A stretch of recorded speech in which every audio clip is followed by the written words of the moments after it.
Hello friends, आज मैं explain करूंगी बिफोर वी गेट मैरिड का पार्ट 6। अब तक हमने देखा पेंग और कैफे एक प्लान बनाते हैं केवन और वेवे को एक दूसरे से मिलवाने का, अपने फीलिंग्स को कन्फेस करवाने के लिए। लेकिन वेवे केवन से साफ साफ मना कर देती है कि वो उसे लाइक नहीं करती। नेक्स्ट डे केवन अपने मेल्स लेने पुराने अपार्टमेंट जाता है। वहाँ वेवे उसे डांटती है कि वो उसका पीछा करना छोड़ दे। और अब केवन उसे कहता है, ये बताओ लिहाओ तुमसे कितने दिनों से नहीं मिला, क्या वो तुम्हारे साथ लंच करता है, डिनर करता है? वेवे के पास कोई भी जवाब नहीं था। दरअसल जब से लिहाओ की नई जॉब लगी है वो अपने काम में बिजी रहता है। वेवे से कॉल पर भी बात नहीं करता, जिससे वेवे बहुत सैड रहती है। अब वो केवन से कहती है, कोई बात नहीं, मैं जा रही हूँ लिहाओ से मिलने, आज मैं उसे जरूर मिलूंगी। अब वो बस का वेट करने लगती है पर वहाँ कोई भी बस नहीं थी। अब वेवे रोड पे वॉक करने लगती है। केवन कहता है, मैं तुम्हें लिफ्ट दे सकता हूँ, ऐसे रोड पर अकेले रहना तुम्हारे लिए सेफ नहीं होगा। वेवे उसे मना कर देती है पर केवन जबरदस्ती वेवे को अपनी कार में बैठा देता है और उसे वहाँ से ले जाता है। वहाँ जियन केवन को देख लेती है पर वो वेवे का चेहरा नहीं देख पाती। वो उसका पीछा करने की कोशिश करती है पर उन्हें रोक नहीं पाती। अब वो अपने लेटर्स देखने वेवे के अपार्टमेंट जाती है। वहाँ सिक्योरिटी से उसे पता चलता है कि वेवे और केवन यहाँ कुछ डिस्कस कर रहे थे। अब जियन को वेवे पर शक होने लगता है। उधर केवन वेवे को लिहाओ की कंपनी के पास ड्रॉप कर देता है। वहाँ केवन बहुत खुश था पर वेवे नहीं। अब वेवे जब अंदर जाती है तो वहाँ का सिक्योरिटी गार्ड उसे ऊपर जाने से रोक देता है जहाँ लिहाओ था। दरअसल सिक्योरिटी गार्ड को लिहाओ से प्रूफ चाहिए था कि क्या वेवे उसके रिलेटिव है, पर लिहाओ उनका कॉल नहीं उठाता, जिससे वेवे वहीं लॉबी में उसका वेट करने लगती है। उधर जियन एक रेस्टोरेंट में बैठी हुई थी। वो बहुत ही कंफ्यूज और सैड थी। वो बस सोचे जा रही थी कि क्या उनकी कार में वो गर्ल कौन हो सकती है। अब सुबह हो चुकी थी। वेवे पूरी रात लिहाओ का वेट करते हुए सोफे पर ही सो गई थी। अब वहाँ लिहाओ आता है जो वेवे से माफी मांगता है और वेवे उसे कहती है कि वो उसे बहुत मिस कर रही थी। आगे वे ब्रेकफास्ट करने लगते हैं। लिहाओ बताता है कि अब वो इस कंपनी में डायरेक्टर है। यहाँ सारे एम्प्लॉय उसे सीनियर कहकर रिस्पेक्ट देते हैं, जिससे वो बहुत खुश था। वेवे उसे कॉन्ग्रेचुलेट करती है और कहती है, ये सब तो तुम्हारे हार्डवर्क के कारण है, मैं भी इससे बहुत खुश हूँ। आगे लिहाओ उसे कहता है, वेवे तुम मेरे लिए बहुत ही लकी हो, जब से तुम मेरी लाइफ में आई हो सब कुछ अच्छा हो रहा है और अब तो हम अपने सपनों को भी पूरा कर सकते हैं। वेवे कहती है, ये सब तो ठीक है लेकिन हम एंगेजमेंट कब करेंगे? अब लिहाओ कहता है, जल्दी करेंगे, बस थोड़ा सा टाइम और लगेगा क्योंकि अभी मैं अपने काम में बहुत बिजी हूँ। वेवे ये सुनकर बिल्कुल उदास हो जाती है। लिहाओ को अभी भी अपने जॉब पर जाना था। वो वेवे से अपना ख्याल रखने को कहता है और वहाँ से चला जाता है। वेवे लिहाओ के जाने से बहुत दुखी थी क्योंकि उसके पास अब वेवे के लिए बिल्कुल भी टाइम नहीं है। वो हमेशा बिजी रहता है। अब वेवे रोड के साइड वॉक करते हुए एक तरफ बैठ जाती है। वो फीवर जैसा फील कर रही थी पर उसका हालचाल पूछने वाला वहाँ कोई भी नहीं था। अब हम कैफे को देखते हैं जो पेयंग के साथ एक रेस्टोरेंट में थी। वहाँ पेयंग उसे कहता है कि जियन ने क्या उनके लिए बहुत कुछ किया है और वेवे उसकी जगह इतनी आसानी से कैसे ले सकती है। कैफे उसे डांटती है कि तुम कुछ भी कहो, पर वेवे और केवन एक दूसरे से प्यार करते हैं और मैं हमेशा उनके साथ हूँ, मैं तुम्हारी बातों में नहीं आऊंगी। अब कैफे उससे गुस्सा होकर वहाँ से चली जाती है और पेयंग वहाँ सैड हो जाता है। अब हम देखते हैं कि वेवे को कब फीवर हो चुका है और वो घर पर अकेली थी। जब वो लिहाओ को कॉल करती है तो उसका कॉल नहीं लग पाता।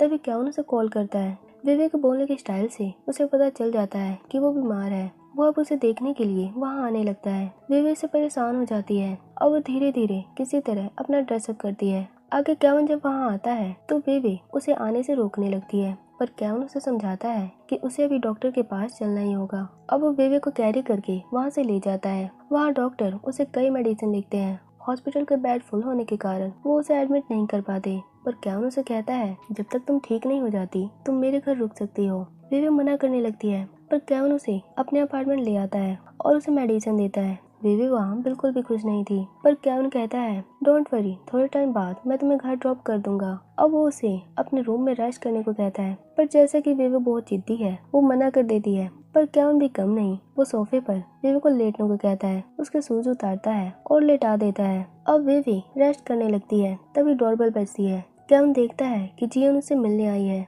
वो जब वेवे को ये बताता है तो वो केवन के रूम में छुपने जाने लगती है। केवन जियन को वेवे के बारे में और अपने फीलिंग्स के बारे में सब कुछ बताना चाहता था, पर वेवे इन सब से इनकार कर देती है और कहती है, हमारे बीच कुछ भी नहीं है, किसी को मिसअंडरस्टैंडिंग में मत रखो। वो अब ऊपर वाले रूम में छुप जाती है।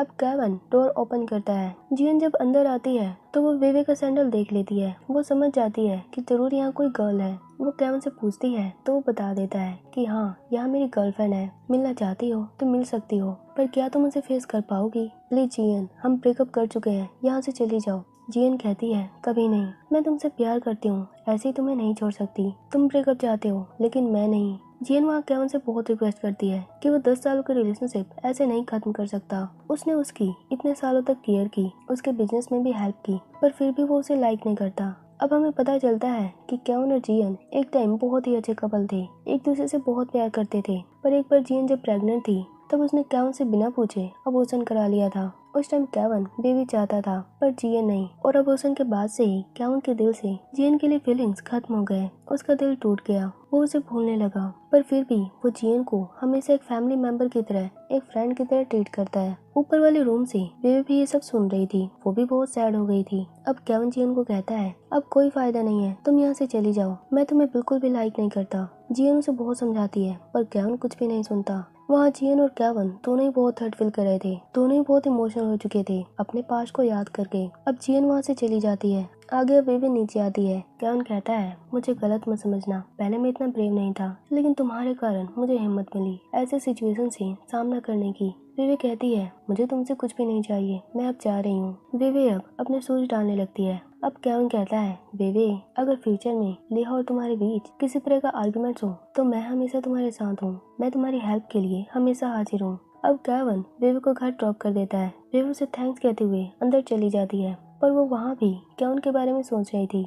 आगे हम देखते हैं जियन और जीटिंग एक रेस्टोरेंट में मिलते हैं। वहाँ जियन उसे सारी बात बताती है कि केविन के घर पर क्या क्या हुआ था। अब जीटिंग कहती है जियन, अब तो सब कुछ क्लियर है, केविन की लाइफ में कोई और आ चुका है, अब तो तुम अपनी आंखें खोल लो और रियलिटी को एक्सेप्ट करो। जियन कहती है तुम ऐसे कैसे कह सकती हो, मैं केविन को इतनी आसानी से कैसे भूल सकती हूँ, वो मेरा प्यार है, मेरा सब कुछ है। अब जीटिंग जियन को बहुत समझाती है कि मेरी एल्डर सिस्टर इतनी कमजोर नहीं हो सकती, तुम एक बॉय के कारण अपनी पूरी लाइफ बर्बाद नहीं कर सकती, तुम्हें आगे बढ़ना होगा जैसे केविन आगे बढ़ चुका है। मैं हमेशा तुम्हारे साथ हूँ, मुझे भी तुम्हारी बहुत चिंता है। जियन कहती है जीटिंग, तुम मेरा पेन नहीं फील कर सकती, दिल तुम्हारा नहीं मेरा टूटा है। वहाँ जियन केविन के लिए बहुत रोती है और जीटिंग उसके लिए बहुत सैड थी। अब हम बेबी को देखते हैं जो नूडल्स खा रही होती है। तभी वहाँ लिहाओ आता है जो उसका हालचाल पूछता है। लिहाओ वहाँ अपने साथ एक प्लेजर भी लाया था जो बहुत ही एक्सपेंसिव लग रहा था। बेबी उसके बारे में पूछती है तो लिहाओ उसे बताता है कि वो उसकी बॉस मिस मेजी ने उसे गिफ्ट किया है।